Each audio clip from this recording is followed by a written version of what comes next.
Okay, welcome to Moving Your Training to the Virtual World. I'm Tracy Letmate. I'm the current chair of the OLA Staff Training Roundtable.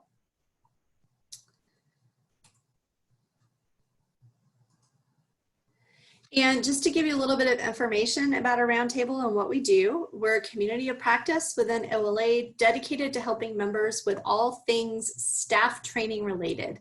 Our membership for our roundtable is free to OLA members. So if you're in OLA and you do anything related to training, whether it's staff or patrons, you should consider joining our roundtable. We provide various content sessions throughout the year to share ideas about staff training and to provide opportunities to connect with other library staff around the state. So this learning session that we're doing today is an example of one of those content sessions that we try to provide on a regular basis. Hold on one second here. Okay, so what are we going to cover today? So today we are talking about moving your training to the virtual world. So some of the things we're going to be talking about are what is virtual training? What are my experiences? But when I say my, I mean your experiences. How is virtual training different than classroom training? So we'll explore that a little bit. And then what do you need to do? What exactly do you need to do to convert your classroom training over to a virtual offering? What tools can you use? And we'll have some breakout sessions where you can actually start brainstorming some ideas on how you can convert your own content over to the virtual world. So those are our core learning objectives for today.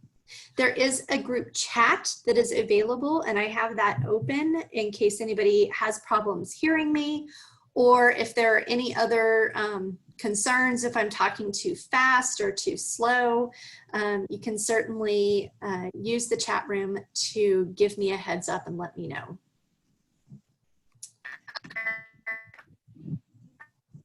Okay, and for everybody else who's out there, if you want to mute, make sure you're muted, and that way any background noise doesn't come through and we don't get any echoes. So what does virtual world training actually look like? So here are some examples of what virtual training looks like. So we have webinars, and for fun, use your little hand symbols in the participant thing.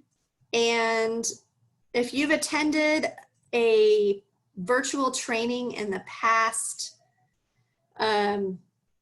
let's say the past 3 months, go on ahead and click yes next to your name so that we can see that.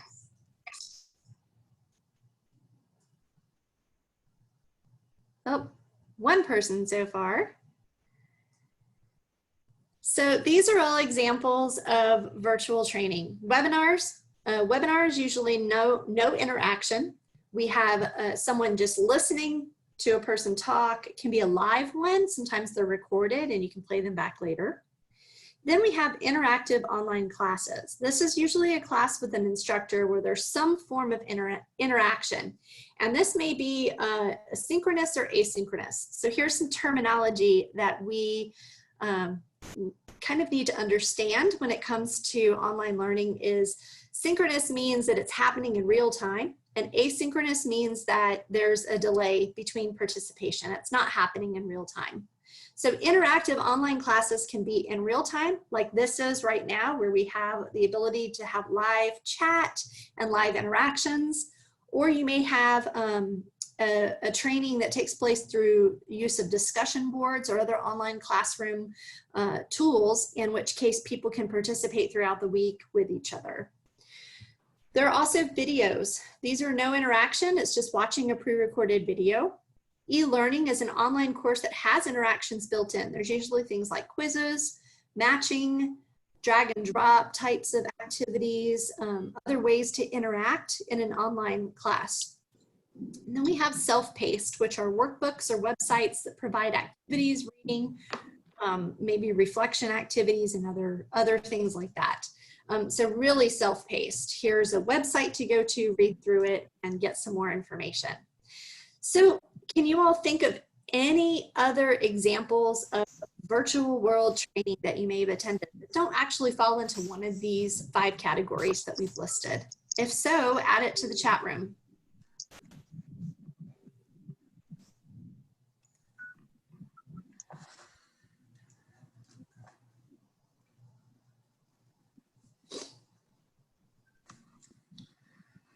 It looks like this covers just about everything everybody has done before. Great. Okay, so now's your time to think. So I asked earlier, how many of you have attended one of those types of virtual trainings sometime in the past 3 months? I had 2 people say yes. I'm sure more of you have had that opportunity. But let's think back. So if you haven't had an opportunity in the past few months to attend virtual training, then let's think back to the past year. What have you done in terms of virtual training that you really liked? What were some examples of things that were happening that you really enjoyed with your online learning? In the chat box, share some of your thoughts about what you enjoyed.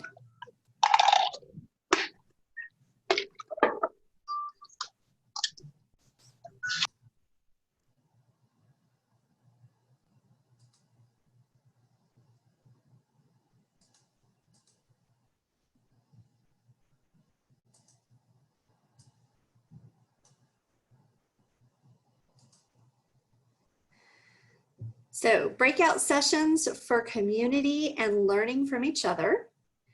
Webinars and videos. This is your first live training, great. Quizzes because they provide immediate feedback, absolutely. Especially quizzes that are done really well where they tell you if you got the answer right, but more importantly, if you got the answer not right or incorrect, why? What was the reasoning for getting it wrong? Or what's the actual reason for getting it right? And just the convenience of it. So those are all some really good things about virtual training. We're going to use the breakout session feature in a few minutes. So that mimics as much as we can a real live classroom situation where we maybe ask people to turn and do pair share, or we have people turn and get in small groups to have discussion. That's usually something in the past that has been a very difficult thing to replicate in terms of virtual training. And now our tools that are available to us for the virtual world have gotten so much better. So I'm really excited that we have the opportunity to use these breakout sessions now. And then someone else just added e-learning with quizzes and games, immediate feedback, and success. So those are all things that make it good. What are some things about virtual training that you've done that aren't that good? Sometimes it's easier to come up with the things that we don't like about it. I can tell you from my experience, I cannot stand e-learning. I absolutely hate it. I think that sometimes it's done really well, but most of the time it's not really thought through well, and it turns out just being somebody talking over slides, and it doesn't provide me personally with enough interaction and really enough engagement to the content that's being presented. So I really like to use a lot of my senses, and I really like to engage with the stuff that I'm learning in a variety of different ways. And sometimes I feel e-learning falls flat of what my expectations are for learning. So what are some of the things that you don't like as much? So tech problems, absolutely. While we have all these great tools available to us, sometimes the tech doesn't work so great. If you've not delivered a lot of online training before, definitely take some time to practice and prepare ahead of time, and make sure that your connection is good. Let's see, so what are some other things people are saying here? Lack of participation. So not being able to get people engaged and involved, or sometimes not at all. In an asynchronous class, some instructors are slow to respond to questions and don't give thorough answers. And that is so true. I can tell you that my kiddos just went through some asynchronous learning at the end of this past school year. And it was obvious which teachers have really understood the idea of how to engage with people in that asynchronous environment. Most of the teachers, unfortunately, did not, and it really didn't help the kids feel engaged. And that same goes as adults. We really need to have a sense of engagement in order to feel like people are listening to us, that they care about what we're learning, and really to understand whether you're getting the information or not. When you're in a classroom and you're working with people and you see the people in front of you, you can easily say, this person doesn't appear to be understanding. Their eyes looked glazed over, or they keep referring back to information in the handout, and I'm not really sure they're getting it. We don't really see that happening in the virtual world the same way that we would in the classroom. So how do we engage with people and really understand, are they getting it? Are they with me? Are they here?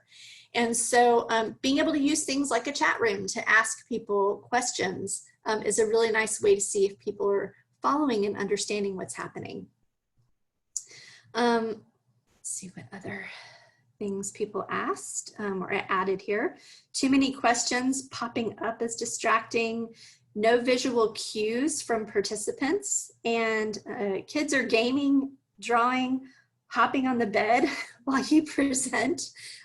Yes, fortunately, not here, although I do have 2 kiddos out in the other room, both playing Minecraft right now or Fortnite or one of those games. So hopefully it stays relatively quiet. But yes, the environment in which you have available as the instructor, or we'll talk about this in a minute, the environment that your learner has on the background can be really important, make or break in terms of your training.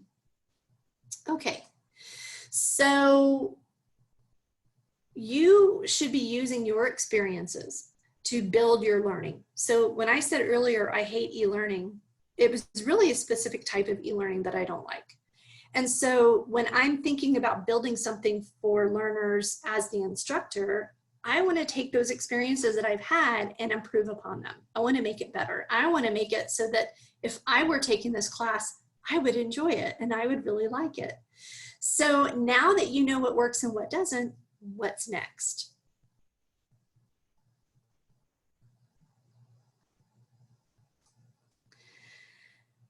All right, so the first thing is some differences between online and classroom. The first thing is social interaction.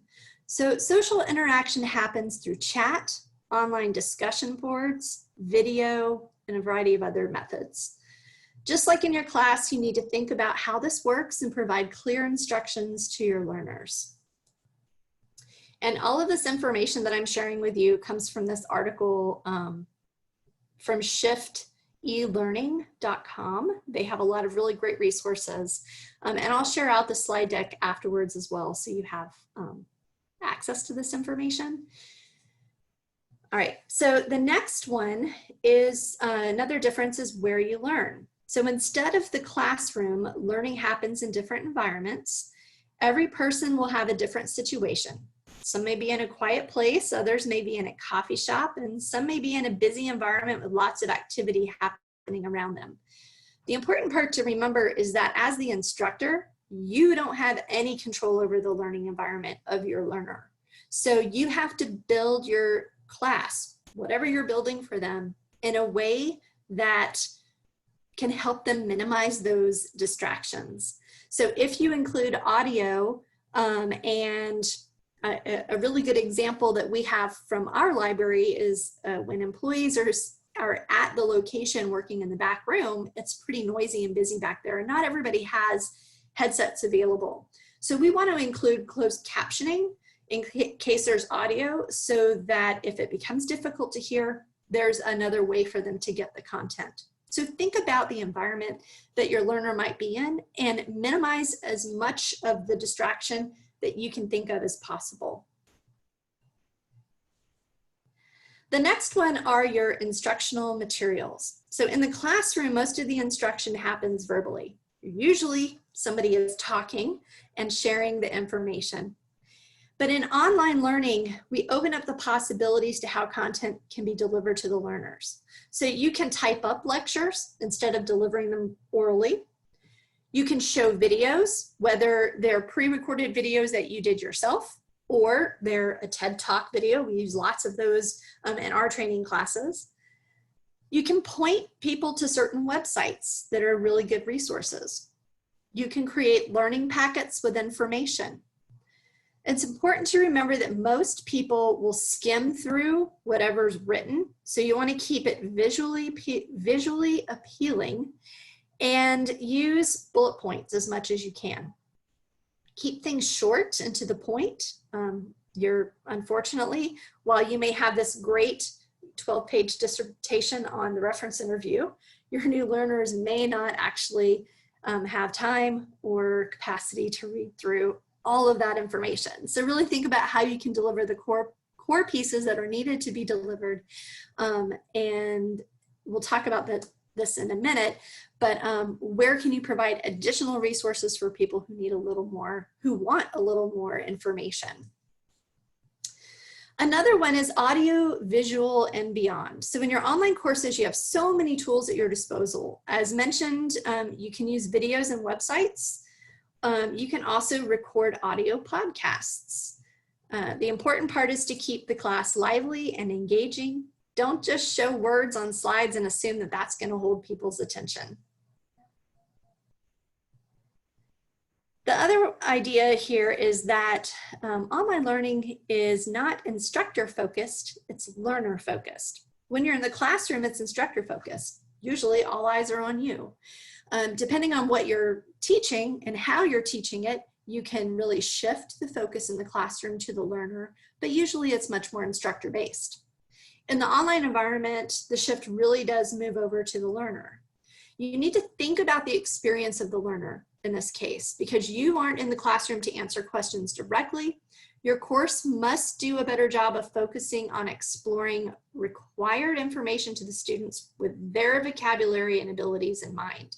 So think about a brand new person, new to library service. They've never worked in libraries before. How are you going to shift what you're trying to teach them to use the right kind of language that matches what they understand and what they know currently? Sometimes in the classroom, it can be really easy to just throw out all the stuff because you can look at the people and see they're not getting it. I need to change how I'm talking about this information. But like I said earlier, online, you don't have that luxury. You can't look at your audience and say, they're not getting this, I need to change. So you really have to start with the mindset of the lowest common denominator. If a person is taking this class and they've never had experience with this before, how am I going to make sure that the learning experience meets their needs? So you really have to think about that. Depending on the format, your learner is in control of their own learning, so provide options for learning. It could be additional reading, supporting materials, closed captioning, as I mentioned earlier. Even in a live online session, you need to consider what the learner needs to successfully learn and apply the concepts. If the course is designed correctly, you can meet the learning needs of a variety of people. So really, the design process when it comes to online learning is very different than how we design courses for a classroom. We'll talk about that in just a minute. So levels of personalization, in this area, we're able to provide options for how the learner navigates through that learning experience. So when you teach in the classroom, you can't really provide options to personalize that experience. But a well-constructed online learning experience provides options. For example, with a webinar, you can record it for later. You can provide copies of the slide deck and resources for additional learning. So that provides a few different options for how people can engage with that content. And then the learner can also choose how deep they want to go with the information.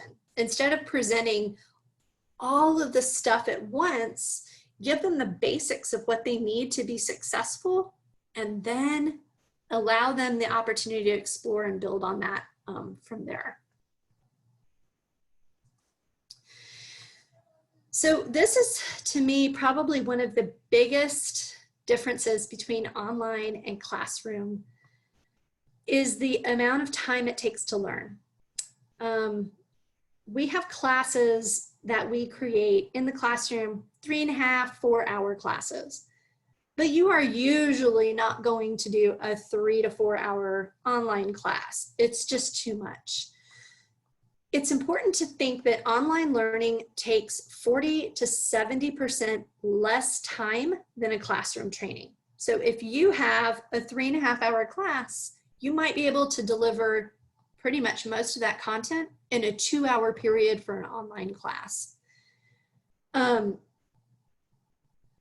The other thing to keep in mind is that developing online training takes time. It usually takes longer to develop than traditional learning, and you can anticipate that it will take about 4 hours of development time per 30 minutes of online instruction. Now, when we teach in a class, if you are a seasoned instructor and you've been doing it for a while, it's pretty easy to say, you know, well, I'm going to try this out. I've got this 3 hours. I'm going to work on, here's my content. You know, you may spend a few hours putting that content together.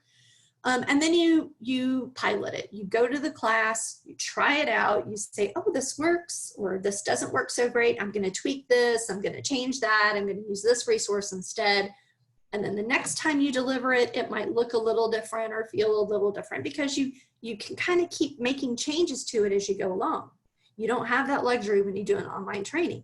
It has to be the way it needs to be straight out of the gate. And so you really need to put as much prep time at the beginning into that class as possible. The benefit is that the learner doesn't have to take as much time to complete the course as they would in a classroom, but it's going to take you more time on the front end to develop that class and have it ready to go for delivery. There are a lot more tools involved, a lot more technology, a lot more can go wrong. And so just trying to navigate through all of those different things is really important. So what are some examples of kind of thinking about how online learning takes less time than a classroom training? In the chat room or in the group chat, add some ideas around what are classroom activities that you have or that you've participated in that take so much time. What are some of those classroom things that we do that take all that time to do that we don't have to do in the online environment? What are some examples of things you can think of?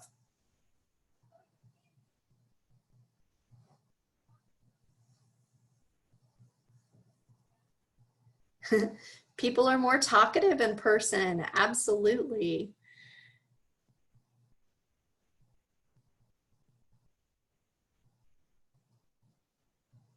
Oh, we don't have to do introductions when we're in an asynchronous environment. And that's true. If it's just an e-learning that you've put out there, you don't have to do introductions. Introductions can take anywhere from 5 to 30 minutes, depending on the situation. If we're in a classroom together, introductions might be as simple as, you know, in your participant list, please include the library that you're from, your pronouns, your job title, you know, something like that. And that's kind of the length of the introductions. It can be more in depth if we need it to be. If it's a collaborative cohort that's meeting over the course of a few weeks, you probably want to do introductions or at least have some way for people to engage and learn a little bit more about each other. Carrying supplies and sharing with the audience. We don't need to bring all of this stuff with us. I love the fact that I don't have to cart my big cart of handouts and my computer and a presentation thing with me everywhere I go. Definitely saves time there. You don't have to worry about lateness and catching people up. And that's mostly true.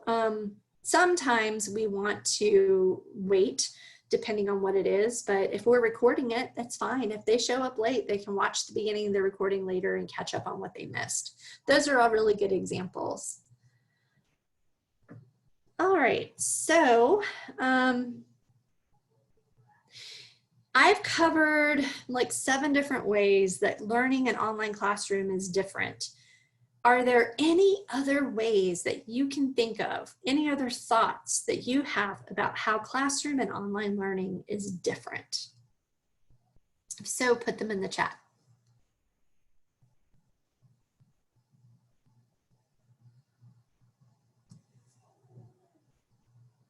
Great. So someone added, your audience can be international. And I think that's kind of stepping that out a little bit broader. If I'm teaching a class at Multnomah County Library, then I know that the people attending are all from my library system. When I teach a class with OLA, then I know I have not only a variety of people from different public libraries, but then I also have people from academic libraries and you know, different audiences that I might not have had before. And if you're teaching for the public, you may be working with groups that you've never thought about before. And to this point, you may even have international folks participating. And so there may be lots of different ways that you might change how you're presenting information depending on who you think is going to be there. So that can all be really important. The other great thing that is an option for online learning is the ability to translate items over into different languages. So we have a program right now working on some tutorials within our library system where we're trying to translate those out to all of our core languages that we support within our system. You can't necessarily do that when you just deliver it in the classroom or just deliver it in front of a live audience. So that is another nice benefit that's available. Any other differences people can think about?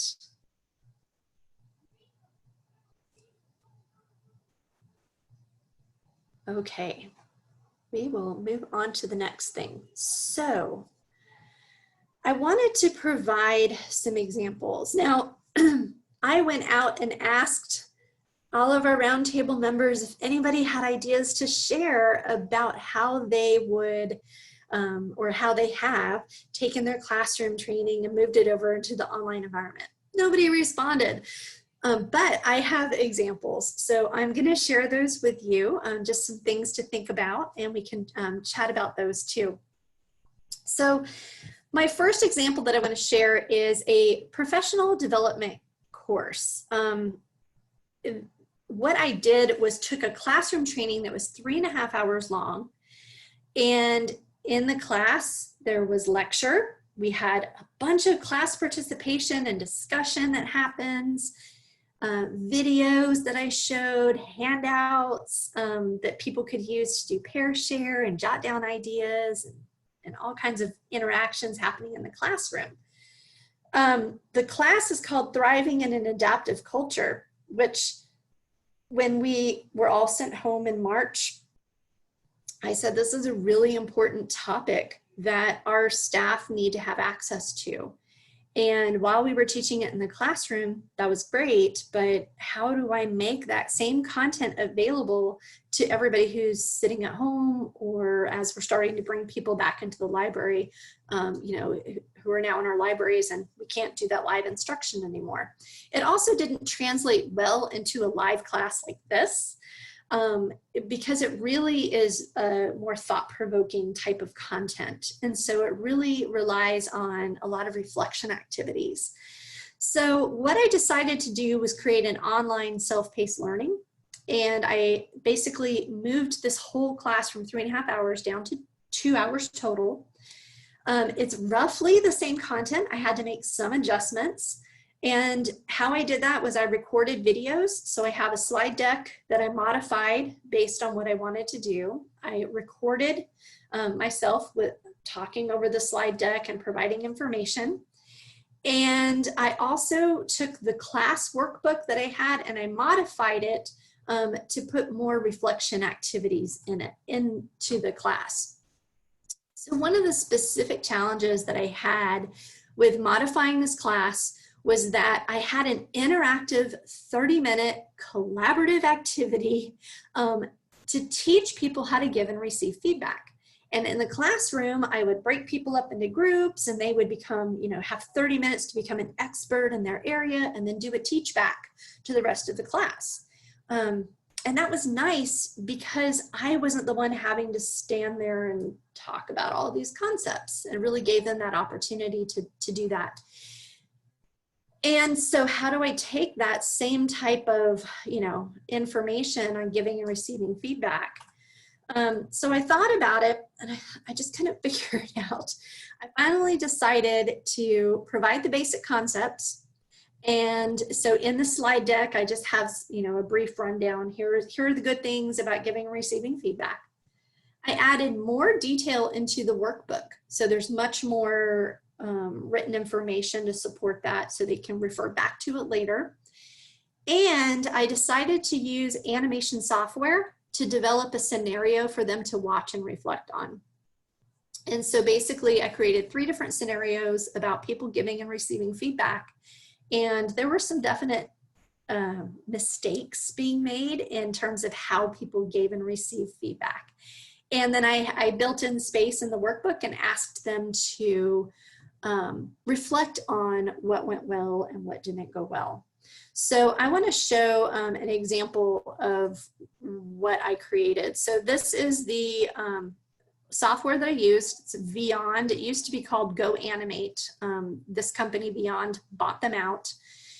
This little snippet here is about 1.5 minutes. And it took me about 2 hours to design, develop, and publish this 1.5 minute long scenario. So as I said before, it takes time. It takes time to put all this together and to make it work. I'm gonna play this. Unfortunately, I don't have.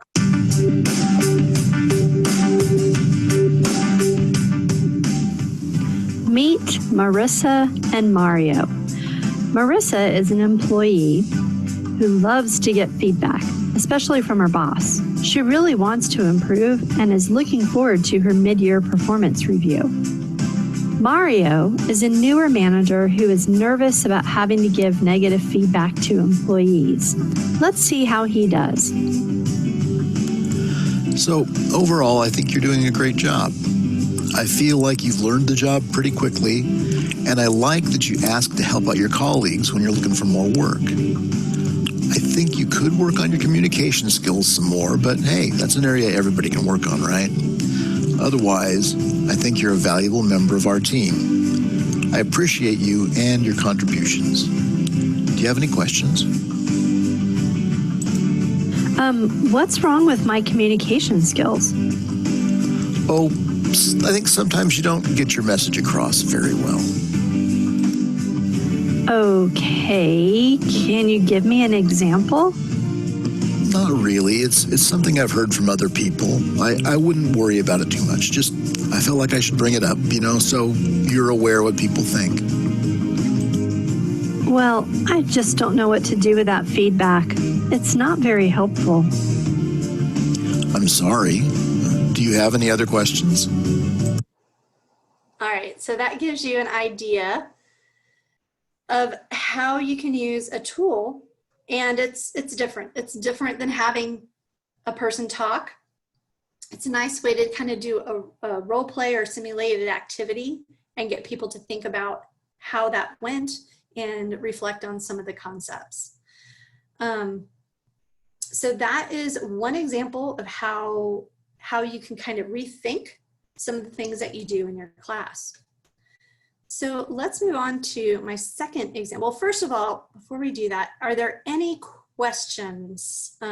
Just to stop and see if there's any questions about what I've shown so far, or about this example that I've given.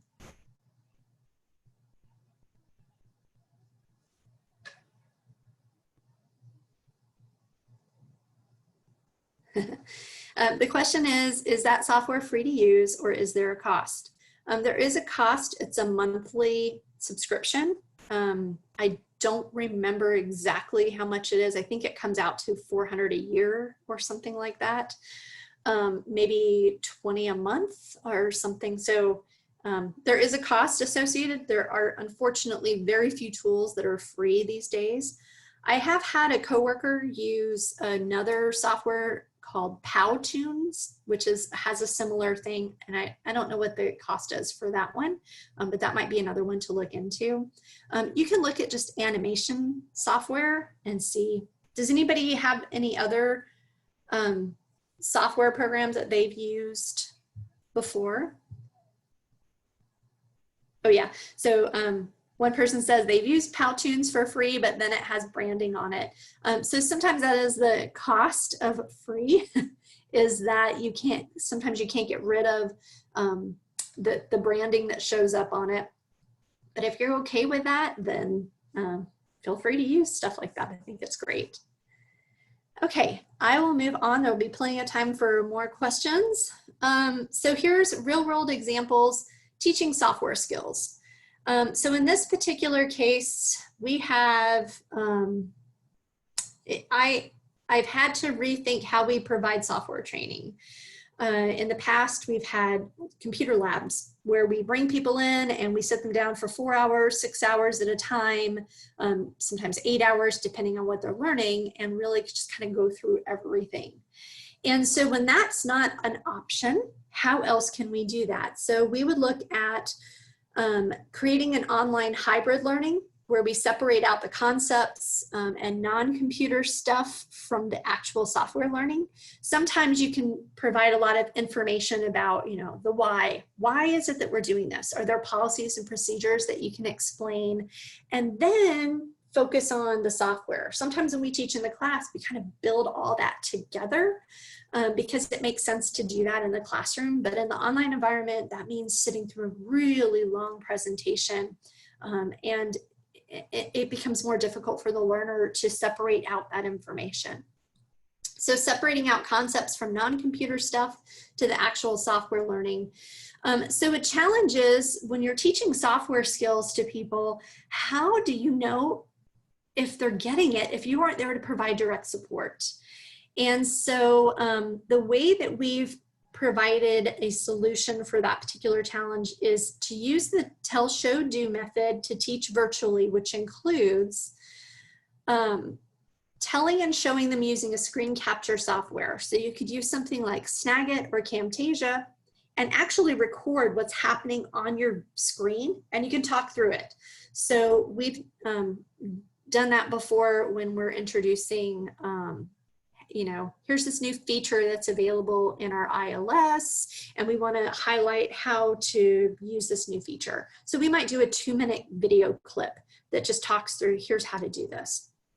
So you can do a screen capture software to record the actions in your voice, and then use a practice scenario and step-by-step guide to support the learning.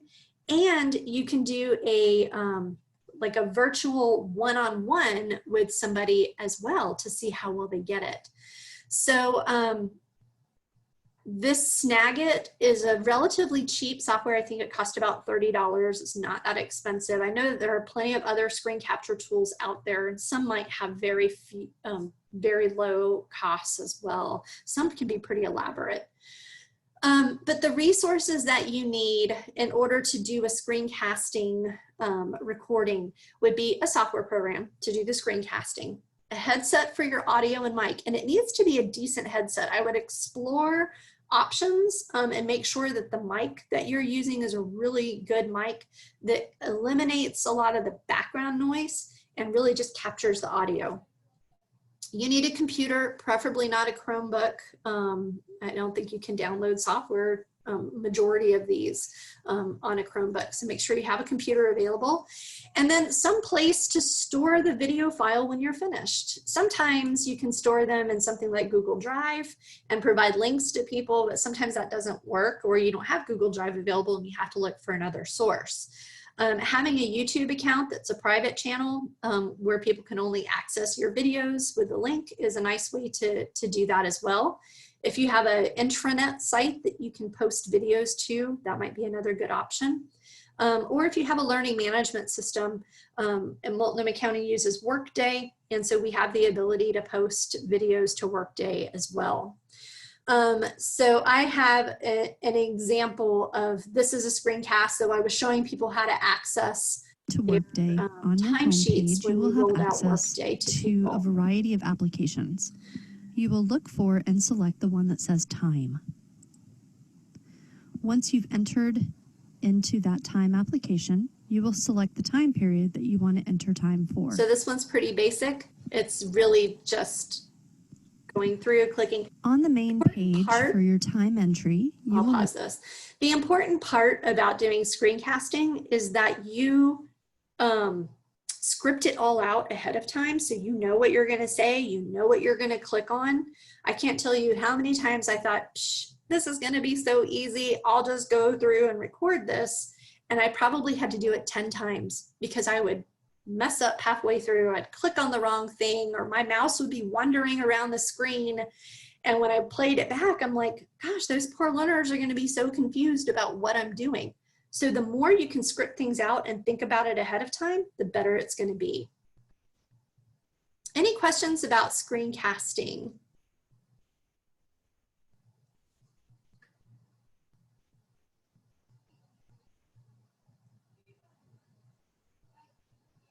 All right, so we'll move on to the next example, which is a skill-based training with coaching support.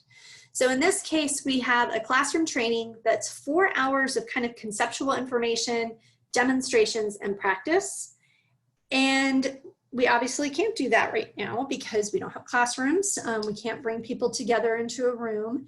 Definitely can't do demonstrations and practice with people close together. So create an online hybrid learning. We want to separate out the concepts and the practice parts again. You know, thinking about how we provide that information.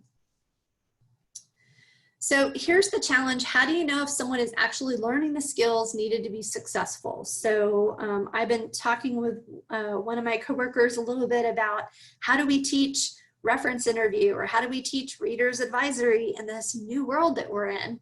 And one great way that she came up with was to kind of have a lab where people get the conceptual information. Maybe we develop an e-learning and we provide some videos and resources for them to watch, but then we have a lab where people can actually come together and practice.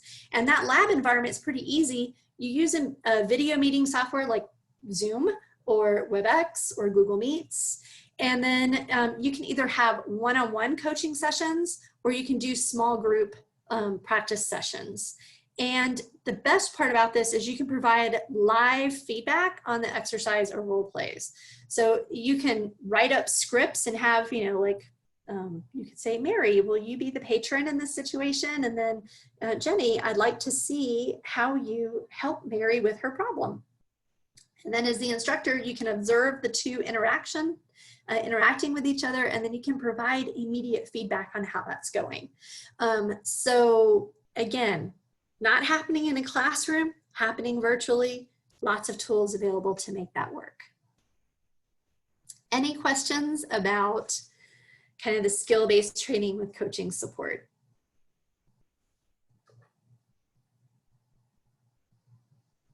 All right. So at the beginning, while we were waiting on folks to come in, I asked everybody to think about a topic that you need to deliver.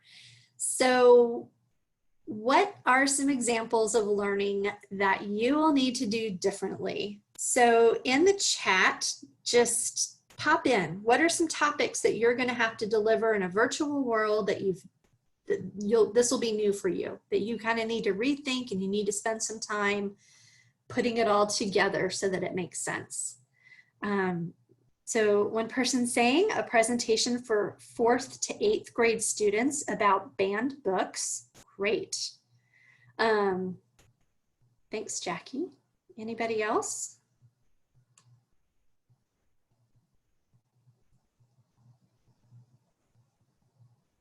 Brain development and early literacy. And who's the audience for that one, Mary?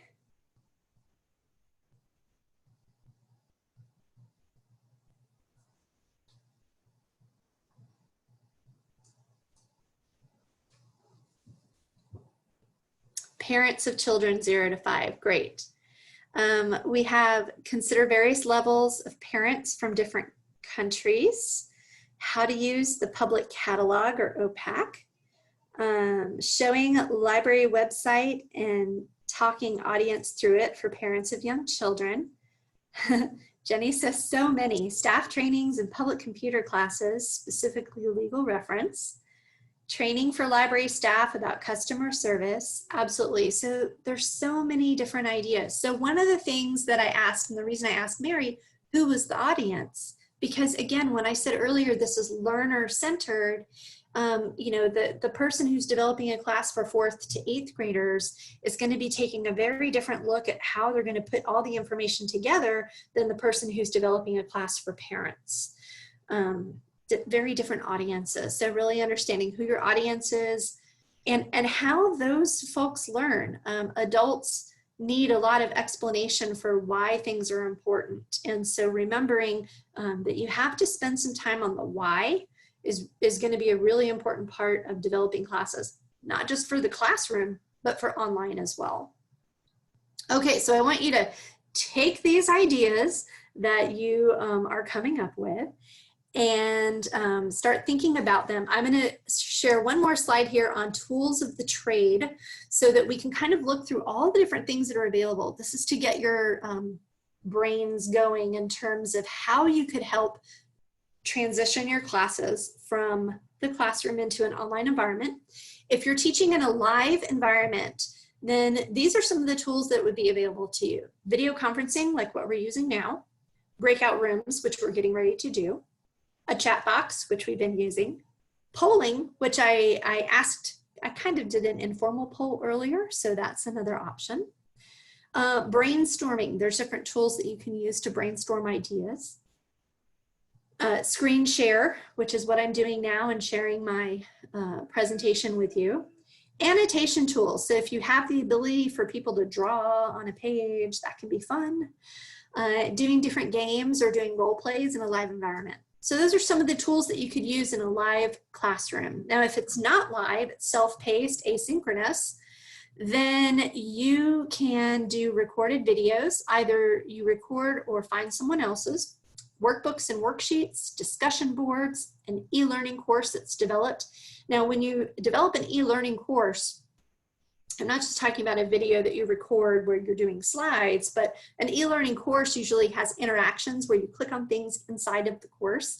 And there are tools out there like Captivate, which is one that my team is going to be using to develop a lot of our e-learning courses. There are other ones like Articulate Storyboard, and a few others as well. They're more expensive and they definitely have a very high learning curve. So just depending on your the resources that are available, your comfort level with technology, which is a really important part of this, and if you have access to other people who can help you with developing some of those e-learnings. Providing links to resources like books, websites, and articles, quizzes, games, practice exercises. There's a lot of different ways to engage. So those are some of the tools that you might use if you're thinking about developing a class that's asynchronous versus one that's synchronous. Okay, now we are going to switch over to the breakout session. So here's what I'm asking for. You will be assigned in groups, small groups of 3, so just 3 of you together. So each person should have a topic or a class that you want to be able to deliver virtually. If you don't have a topic, think of something that, you're here because you're hoping to learn something about delivering online courses. So think about a topic that you would potentially be offering in an online environment and how you might change that up. So share your idea and some thoughts about how you would deliver it. And really the power of these breakout sessions is going to be the ability for you all to brainstorm with each other and come up with at least one interactive or engaging activity that you can do to get people involved in that process. So I'm going to start off, I'm going to give you all about 10 minutes and we'll see how much interaction there is in 10 minutes. If you need more time, I'll add a little more time to that. So I need to, I'm going to pause the recording. We're not going to record. We can finish up our conversation here. Okay. So I hope during the breakout session, everybody had an opportunity to start sharing some ideas of what worked. So final thoughts, just a quick recap of your conversations. So were there ideas that were shared that you're excited to take back and use? Or did you have any cool activities that your group brainstormed? Did you have any learning moments in your conversation where you're like, oh yeah, that's something really important to think about? So feel free to add things either into the chat room, or if you're willing to talk, there's a small, we can definitely talk as well and share that way. I have a share. This is Jenny. I'm at Deschutes Public Library, and I was with Mary and Laurel in a group. And I don't came up with anything really groundbreaking, but one thing that we did talk about, we were talking about how to get participation and discussion going. And one thing we talked about was using the polls in Zoom, which actually might have a bit of an advantage over in-person training, because they allow people to answer questions anonymously. And then you can really get that instant feedback that we were talking about earlier that you don't get from the visual cues of, are people understanding this or not? So if you put up a poll question with 4 multiple choice answers and everybody answers A, but really the answer is C, you can see where there's a disconnect in the learning, and you can speak to that. And then also just, I've had experience using breakout rooms, and it is great to get those smaller groups to get some discussion going, or to do more of the interactive things. Yeah, that's a great point. That's a really nice way to try to mimic as much as you can of that classroom environment. And you're right, it can be a way to, if you use the polling part, to do that anonymous feedback, that anonymous survey. That's a really great point. And I'm assuming, we use Zoom at my library. If you don't use Zoom and you don't have polling, there are polling softwares out there as well that you can use.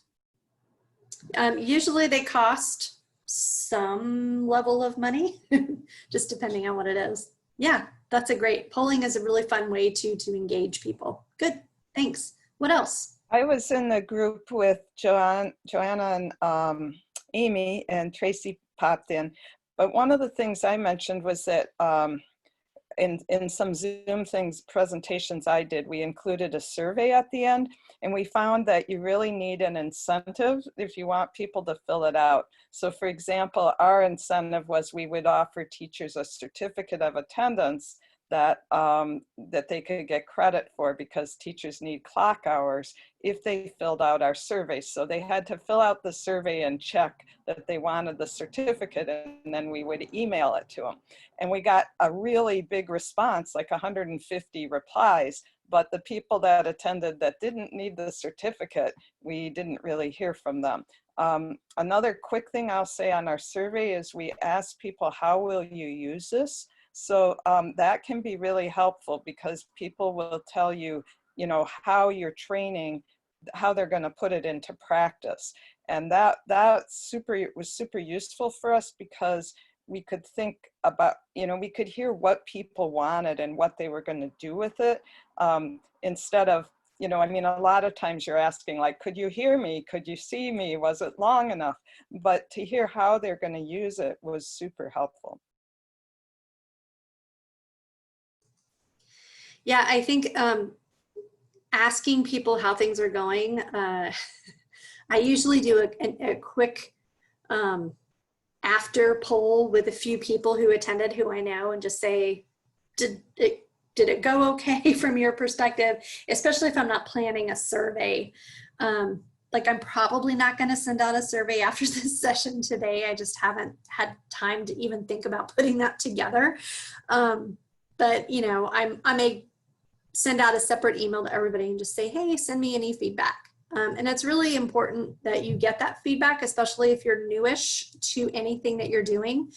For the online class I was talking about earlier, that Thriving in an Adaptive Culture class, when we moved it over to the online environment, we put it into our our learning management system through Workday. And I was able to provide a link to a survey so that when people finished the course, they could click on the survey and provide feedback. And that has been so helpful, just to hear what people are thinking about that experience. And you can use those surveys to tweak, when you have time, of course, because we were talking about it takes 4 hours per half hour of learning. You may not have 4 hours to go tweak that half hour later.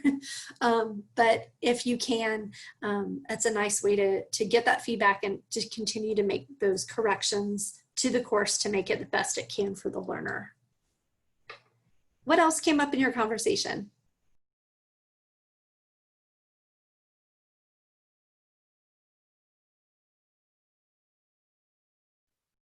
One thing we talked about was the challenge of presenting at, like, when you are not the presenter, like you're not the one is like, Tracy, you're in charge of this. But like in school corps, we often get invited to a teacher's classroom, like to their Google Meet or to their Zoom. And so we don't always have control over all of the, like, do they use polls? Do they not use polls? Luckily they can at least pretty easily let us share our slides. But sometimes we don't have a lot of knowledge of what the capabilities are going to be before we actually jump on and start, doing our presentation. I think that if you're being invited to present and you're using somebody else's presentation software, just like with anything else that you do, having a plan for, okay, if they have polling software and we're able to use it, then I'm going to prepare a couple of questions. And, well, first of all, does the teacher know how to use it? Because they may not have that in-depth knowledge of the tech itself either. So I think you have to do just as much planning if you're not the presenter, because you may need to plan for situation A, B, and C. And, A is I don't have access to anything. It's just, maybe I'm not even showing my own slides. And C is they can hand over the whole session to me as a host. And now I can actually do everything as a host in that session. So I think just being able to really think through what are all those options and checking ahead of time. So if you're invited, just saying, hey, great, can you make me a host? And that way I can do X, Y, and Z.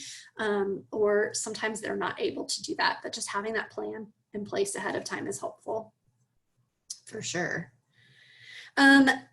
I'm going to be cognizant of the time that we have. It's 10:16 now. So I want to make sure that we're ending the session and that you all are able to go on to the rest of your work, start planning those classes that you need to deliver.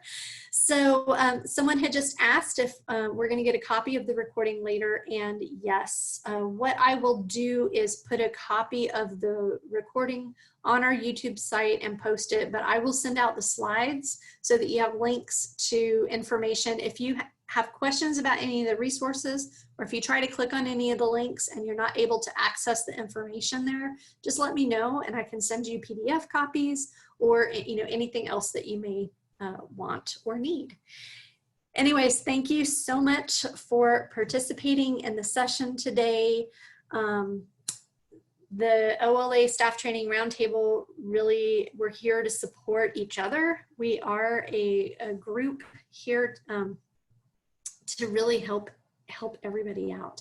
So if you want to continue the conversation or you want to crowdsource ideas, feel free also to send an email to your peers at the roundtable, and the email address is in here, so you can send emails out as well. All right, well, thank you everybody. Have a lovely Tuesday, and I will see you later. Bye.